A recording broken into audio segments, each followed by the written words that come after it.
We're not against rap. We're not against rappers. But we are against those. Something big about to happen. I hear the beat tapping. We some fly rhyming felines rapping on the track. Better yet, grab a gat, cause we hot like Enzo. Doors closed, windows up, cause that's the way we like to ride. Windy City hitting. Check mic 1 2 1 2. We live, baby. Yo, what's up, Chicago? And welcome back to Speak Your Mind Radio, episode 623. I'm your hostess with the mostest, Queen Star, aka MzHipHop. And today we have a dope guest in the house. He is a veteran MC from Queens, New York, okay? He is the cornerstone voice of groups like Mikey D and the LA Posse and Main Source, a name that carries real respect in the hip-hop community.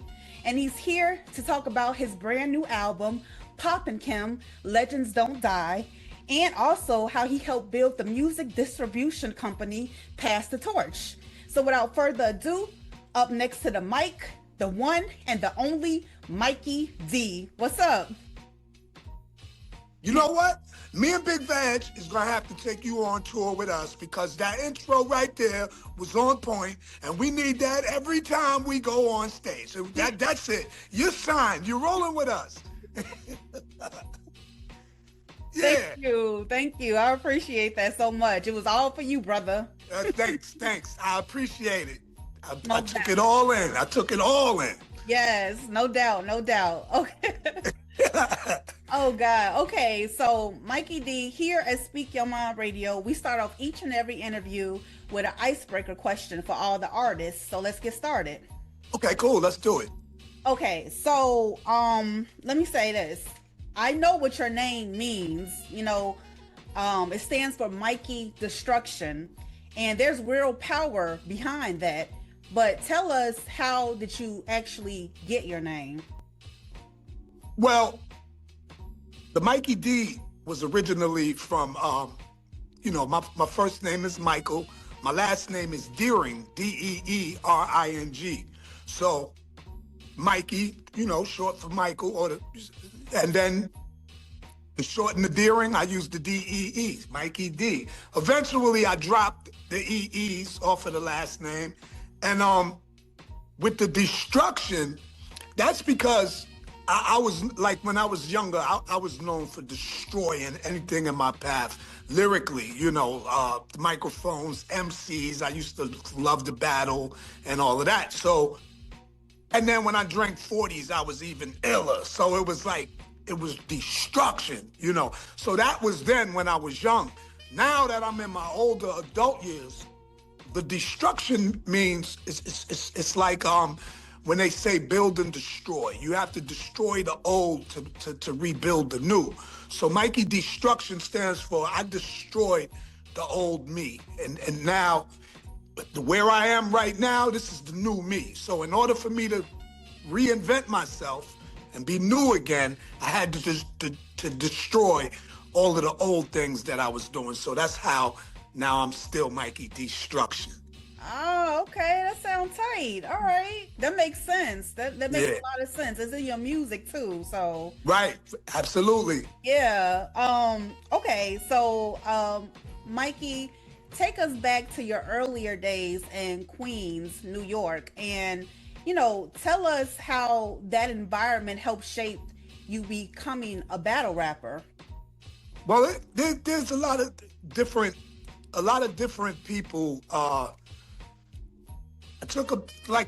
I'm a combination of a few different people. Like Grandmaster Caz is the reason that I rap.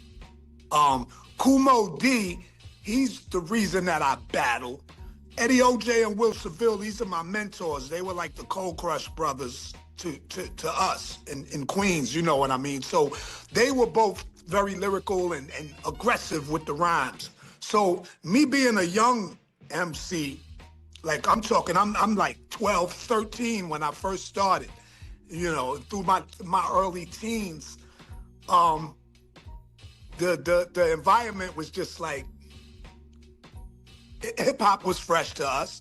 You know, even though it started in the Bronx, it came across the bridge and it came into Queens, you know. So I'm like a second generation Queens MC, you know, so it was still fresh to us and it was still really competitive. So like with my aggression comes from, I had a bully back in the days. People that went to PS 37 in Queens back in the days, they gonna know what I'm talking about. His name was Savon Edwards.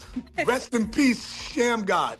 But Sham God, he was a bully. You know what I'm saying? But if he took a liking to you, he took a liking to you. But the thing with Sham, Savon, he had this gift of gab. He wasn't a rapper, but he was gangster, to the point he didn't have to use his pistol. He could talk people out of their wallets and their gold chains by this verbal judo, as 40 Killer would call it. I was one of the lucky ones that he happened to take a liking to, you know what I mean? I used his personality in my aggression lyrically. I had to, your words had to be like a knife and they had to cut through people. So I learned that early, messing with Sham, learning from Eddie O.J. Will Seville, Grandmaster Caz, and Mo D. So, like I said, that's how that came about. And everybody in Queens at the time I was coming up, we were all competitive. Some of us took it serious. Some people were just playing around with it.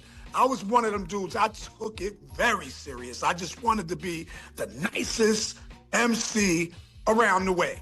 You know what I mean? So that's how that was. That's dope. That is a dope story. So can you like kind of recall one of your first rhymes or your first battles, like, and set the scene for us? Well, the first rhyme actually was when I heard Grandmaster Caz say a rhyme about a girl named Yvette. This is the first time I heard the hip-hop music with somebody rhyming off of a beat. This is the first time I heard it. You know what I mean? My man D Money in Queens next door to me, his grandmother lived next door. He was from Harlem, but he played the tape and I just fell in love with what I heard. So I went next door to Nana's house. I was raised by my grandparents and I wrote my first rhyme and I used the blueprint that Grandmaster Caz used for Yvette. I made up a story. His story might have been true. Mine was fake, but I used his blueprint. And, I started talking about this girl and all of this stuff and all of that. And it happened to make sense and all of that. And the first person I heard my rhyme was my Nana. And Nana said, "That's pretty good. I like that." She never heard hip hop before. I didn't know what I was doing. But she was my first co-sign and said it was nice. The next day I went out and all of the brothers that was on the steps listening to that same tape, my man Derek, my man Boo, my man Dave Moore, Johnnie Quest, I said the rhyme to them and everybody was like, "Yo, you got it. Yo, it's fresh. That rhyme is fresh, And then we made a little group after that, the Grandmaster 3. Think about it. Grandmaster Caz started me rapping, and my first group is the Grandmaster 3, So, yeah, that's how that went. Now, my first battle, I can't remember, because I used to run around and I used to just compare notes with everybody. But the most memorable battle, and the earliest one that I can remember that was of relevance and kind of pushed me into another level was in 231 Park. It was the junior high school that I used to go to. I had just graduated from the 8th grade, going into the 9th grade.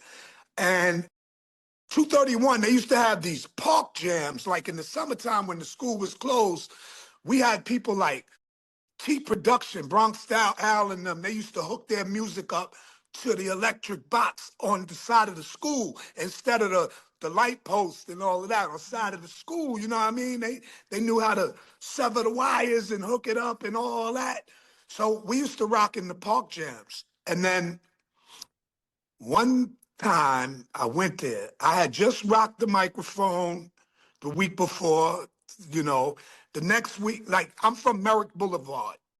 But 231 is on Springfield Boulevard and it's closer to Farmers Boulevard. And at that time, people from Merrick Boulevard and Farmers Boulevard, they really didn't get along like that. We got along when we were in the Park Jam together, but there was still a little animosity like, yeah, Farmers, we make the most noise, or nah, Merrick, LA, we make the most noise, or whatever. So Farmers Boulevard had a brother named TLC. He was the nicest dude from the Boulevard. And something transpired to where him and I had words against each other. And he called me out to battle. And this is the first time that I'm in a park with this many people and witnessing a battle. I'm used to just doing it in a cipher, maybe 5 or 6 brothers in a circle and we just rhyming. But here's a park jam with like hundreds of people in there and a brother just called me out on the microphone, loud for everybody to hear. So I couldn't back down, and sure enough, him and I battled and that's when Mikey Destruction was really born right there after that battle because it didn't go well for him, Much love to TLC because he's a part of my legacy, but he's the one that he's the one that sparked that fire inside of me to battle whoever, wherever. You know what I'm saying? And that was the most memorable joint, 231 Park. Ooh, 231 Park. I felt like I was there while you was telling the story. Like, yeah. That's dope. That is so freaking dope. I bet he wish he never called you out because look at you now. Yeah, that's facts, but he's actually pretty well off himself. You know what I mean? Shout out to TLC. We got through that. It took a couple of years. We was at each other's neck, but as adults, it's all love. It's all love. It's a part of growing up. Definitely, definitely. You have like a lot of history with hip hop itself. And I know you had early run-ins with the young LL Cool J. What do you remember about those moments? And how did you put the LL and Cool J? Yeah, that was just a suggestion that happened to work really well. L, that dude right there, man, yeah, James Todd Smith, he cool as hell. The first time, see, and I just remembered this recently because my man, Dr. Butcher, he's the one that had to remind me because when I was drinking and like people used to interview me, I made up some story about we met to battle and this, that, and other, which was far from the truth. I made that up. I don't know why I did that. Just call me the original clout chaser. I was chasing clout before the internet, you know what I mean? So what really happened is there was a talent show at the school in Queens called August Martin. August Martin, they had a talent show, and Dr. Butcher and his group was in the talent show. Me and my group was in the talent show, and Jay Ski, who was Todd, and his partner was in that talent show. We didn't know each other then. All I remember was the two dudes, Todd and his partner, they had these long, like trench coats that had like tiger print and a zebra print. They dressed like the rappers used to dress back in those days, like the Furious Five. All of those established artists used to wear costumes that was similar, but it wasn't regular street clothing, so they was rocking out like that. Of course, me and my group, we was rocking the regular street clothes, but we had the same things. We're looking like triplets, you know what I mean? And so I was Playboy Mikey D. I was rocking with Loverboy TC and Romantic Lover Snow. We were called the Money Making Three. Wow. I remember the dudes with the long trench coats. I remember we was kind of teasing the way they were dressed, but we were impressed by how nice they were on the microphone. So I give them that. So a couple of months later, my boy Dave Molicio told me that he had a homeboy that rapped and he wanted to meet me because he's super nice. So I remember telling Dave Molicio, tell him to meet me up at Roller Castle. Roller Castle was a roller skating rink where Flavor Flav used to be the host from Public Enemy. He used to be the host here. And It was right next, like I'm from Laureton, Elmont is right next door.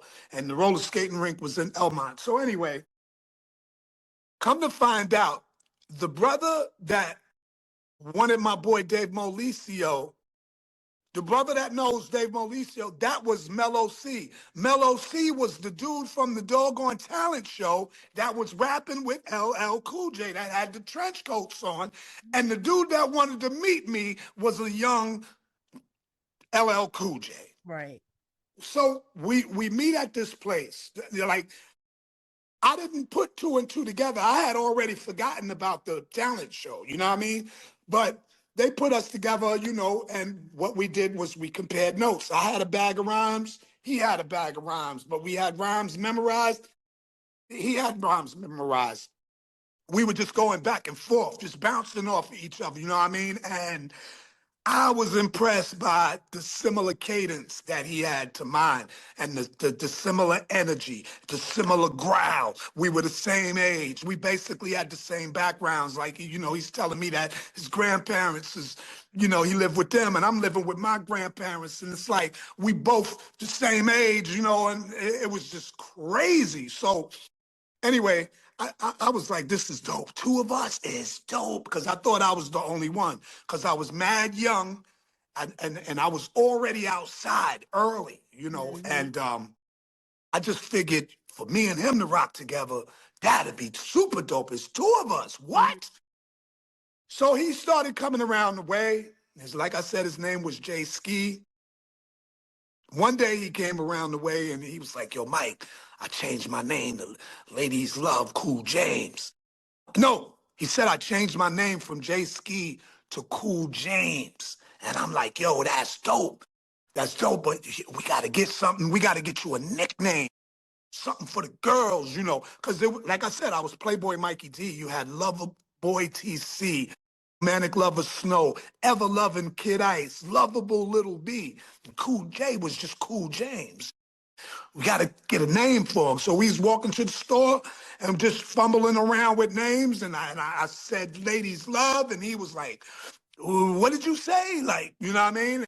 It's like, Ladies Love. He's like, yeah, Ladies Love Cool James, or whatever.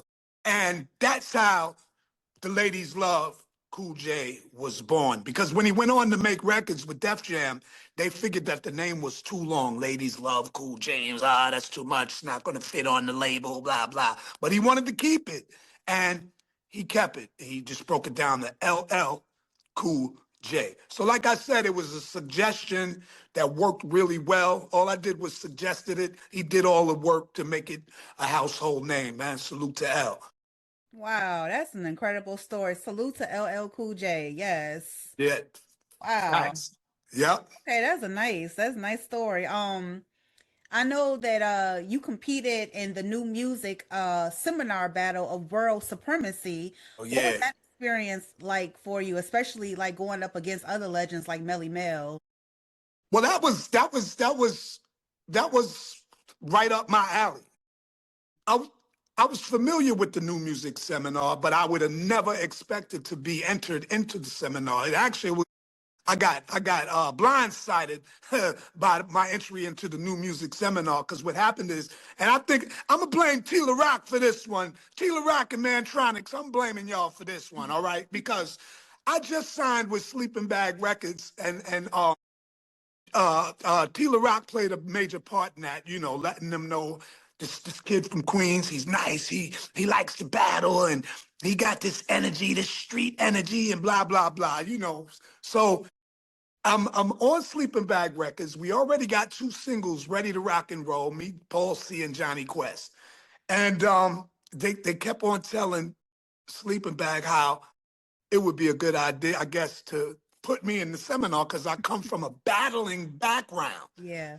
So what did they do? They surprised me by entering me into the new music seminar. And boy, I was like, that's crazy. Because just the year before, this is 1988, they entered me.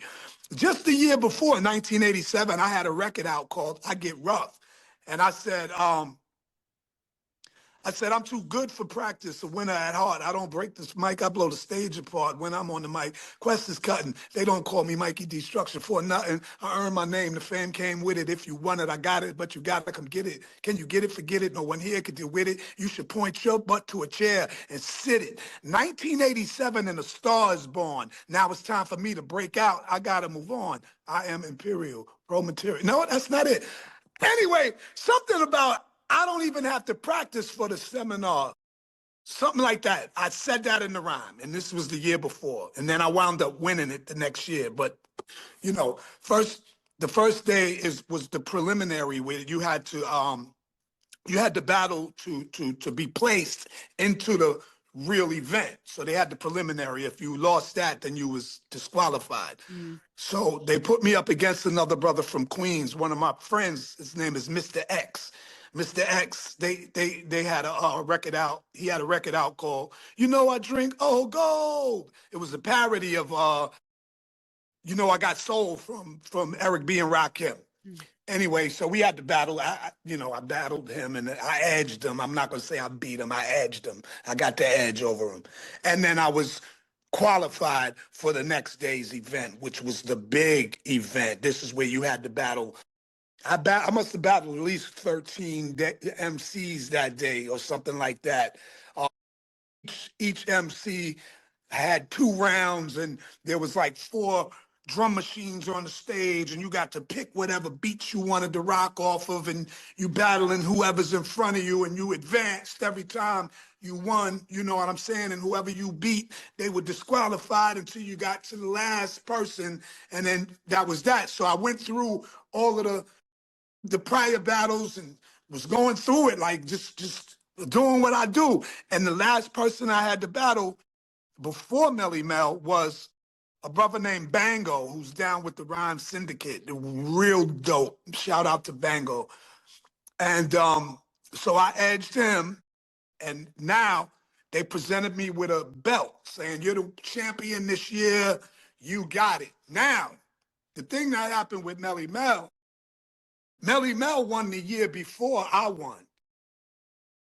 When I won the belt in '88, me and Melly Mel wasn't supposed to battle. We were just supposed to rap together and collab on the stage together. But he wasn't having it. He didn't want to do that. He felt that the New Music Seminar, they dissed him. They didn't let him defend his title from the year before. He said that I wasn't a real champion because I didn't beat the champion and all of that.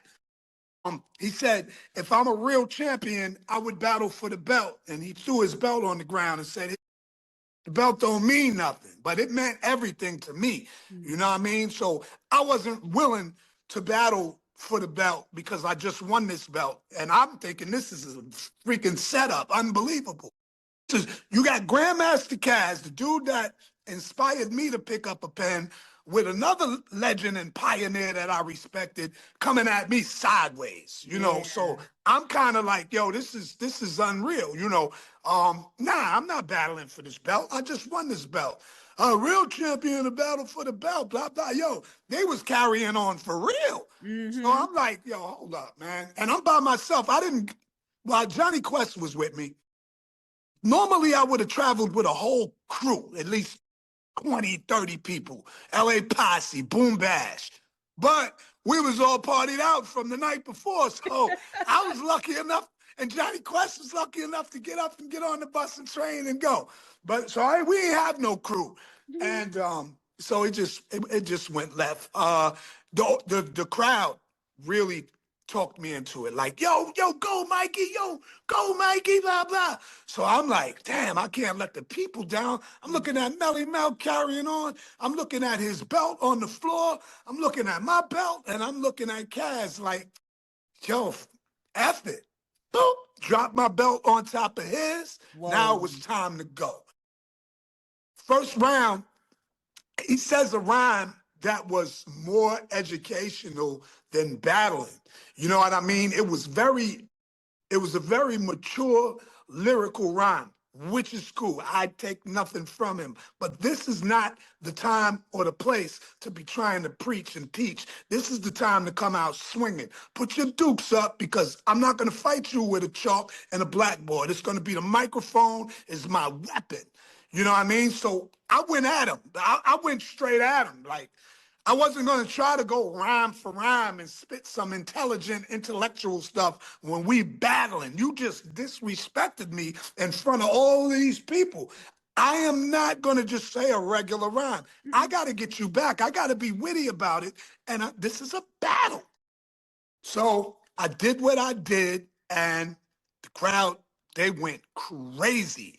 And during my second verse, when I was rhyming, Melly Mel and Grandmaster Caz picked both of the belts up, and they started walking off the stage in mid-verse. Ooh. You know, I'm doing my thing, and they walking off the stage with the belts like he really won, but he didn't win. So the crowd was mad. The people at the New Music Seminar were very upset. Of course, I'm upset. Only thing I was left with was the buckle on the belt, the buckle.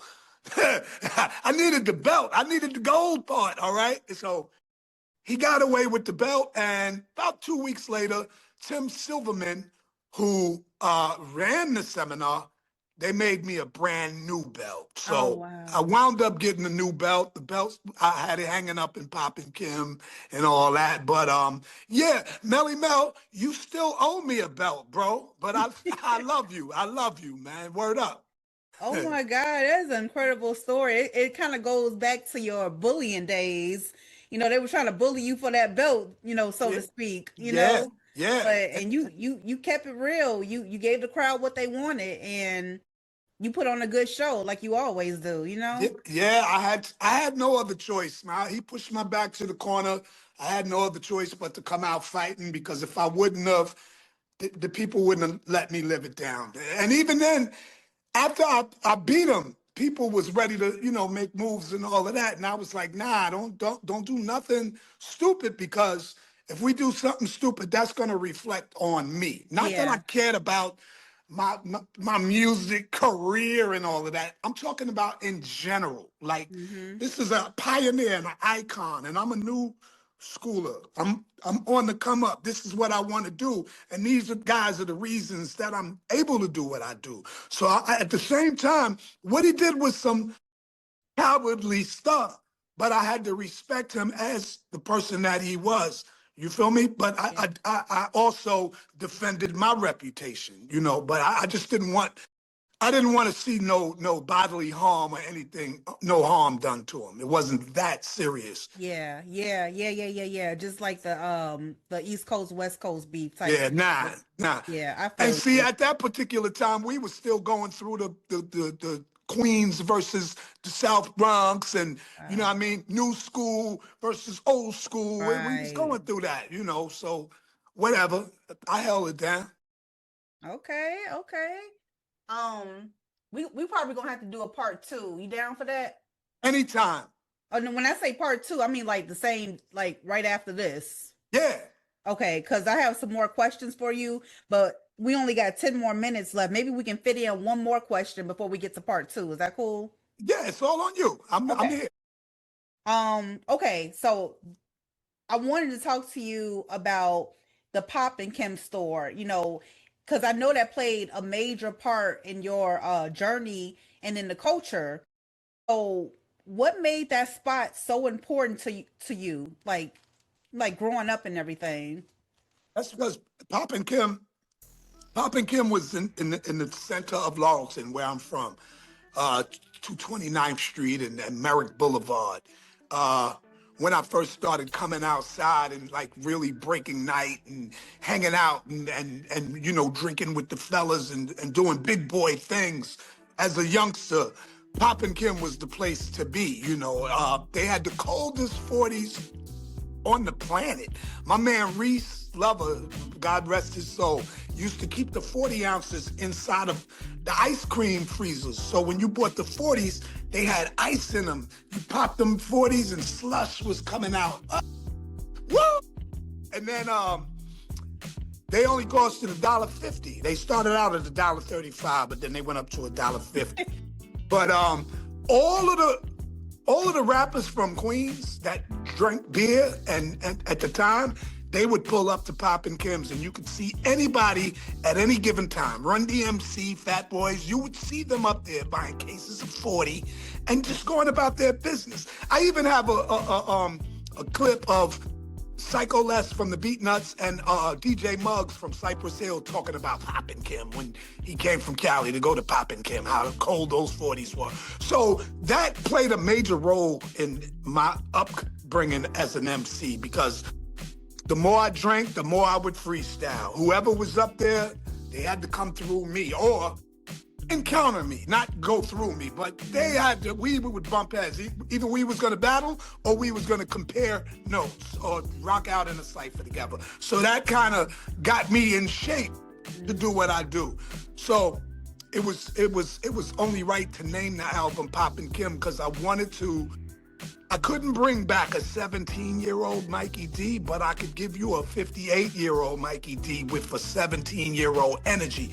And it all started at Poppin' Kim, so I wanted to bring that vibe back to 2026. And that's what Poppin' Kim is all about. Nah, you definitely did that. And we're going to end it right there. Part 2, we're going to actually talk about Poppin' Kim, Legends Don't Die, okay? All right. I want to thank you so much, Chicago, for tuning in to part 2. We're going to come back, I promise you. Thank you, Mikey D, for part 1. And yeah, we'll stay tuned, y'all. Peace. Yeah.